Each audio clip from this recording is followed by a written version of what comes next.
Hello everyone, welcome to मिरिक मेल्स। आज का हमारा टॉपिक है रिस्ट्रिक्टिव कार्डियोमायोपैथी। रिस्ट्रिक्टिव कार्डियोमायोपैथी हमारे पास कार्डियोमायोपैथी में सबसे लीस्ट कॉमन फॉर्म है कार्डियोमायोपैथी का, और ये हमारे पास करेक्टराइज होता है by stiff and less compliant ventricle. लेकिन यहाँ पर आपने क्या याद रखना है कि it is in the absence of any pericardial disease, क्योंकि हमारे पास जब कोई पेरिकार्डियल डिजीज़ होगा तो उस कंडीशन में वो हमारे हार्ट को कंप्रेस कर देता है और वो पे स्टिफ हो जाता है और वो पूरा रिलैक्स नहीं हो पाता। लेकिन यहाँ पर हमारे पास जो रिस्ट्रिक्टिव कार्डियोमायोपैथी उसमें भी आपके पास सेम कंडीशन होते हैं, लेकिन एब्सेंस ऑफ पेरिकार्डियल डिजीज़ होते हैं। इटियोलॉजी के यहाँ पर हमारे पास तीन ग्रुप्स ऑफ डिजीज़ हैं।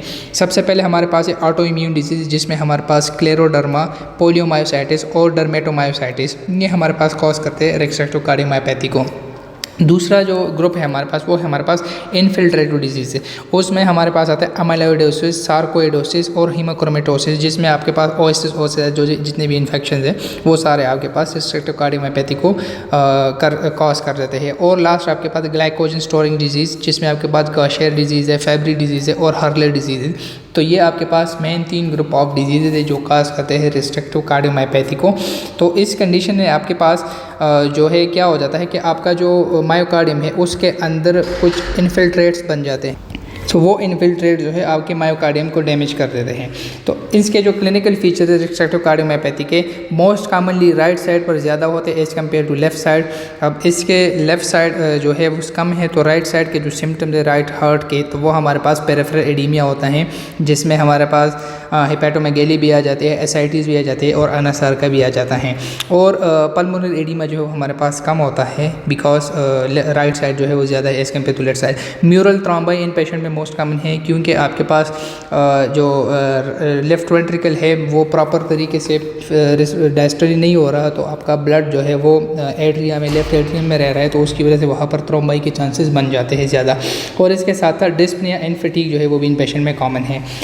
टू मेन साइंस आपने याद रखना रिस्ट्रिक्टिव कार्डियोमायोपैथी के। एक है आपके पास फ्रेडरिक साइन। फ्रेडरिक साइन आपके पास होता है increase jugular venous pulse pressure with diastolic collapse. आपके पास डायस्टोलिक जो है वो कोलैप्स कर जाता है, लेकिन जो जीवीपी है वो इंक्रीज हो जाता है।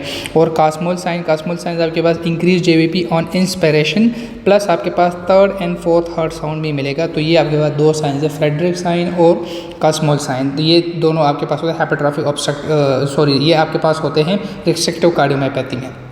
डायग्नोसिस आपके पास क्या है, चेस्ट एक्सरे में हमारे पास नॉर्मल वेंट्रिकुलर चैम्बर्स होते हैं, लेकिन आपके पास यहाँ पर लार्ज एट्रियम जो है लेफ्ट एट्रियम वो आपको मिल सकता है, या राइट एट्रियम।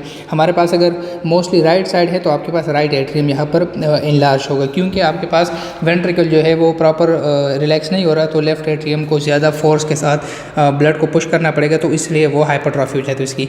ईसीजी में आपको क्या मिलेगा कि लो वोल्टेज लीड्स मिलेंगे और कंडक्शन एबनॉर्मेलिटी, और साथ में आपके पास ST segment and T wave abnormality, ये आपके पास ईसीजी चेंजेस है रिस्ट्रिक्टिव कार्डियोमायोपैथी के। एको जो है वो आपके पास इन पेशेंट में आपको करवा देता है कि आपका जो राइट एट्रियम है वो उसकी इनलार्ज, और बाकी जो आपके वाल्व्स है, इजेक्शन फ्रैक्शन वगैरह वो सारा। इसके साथ साथ एंडोमायोकार्डियल बायोप्सी और कार्डियक कैथेटराइजेशन। तो ये हमारे पास 4-5 टाइप्स है डायग्नोसिस ऑफ रिस्ट्रिक्टिव कार्डियोमायोपैथी के।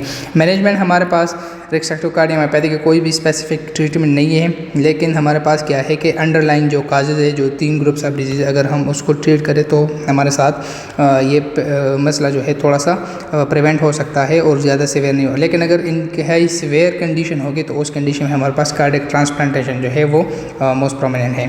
तो ये था हमारे पास रिस्ट्रिक्टिव कार्डियोमायोपैथी का। आई होप आपको इसमें कोई भी मसला नहीं होगा।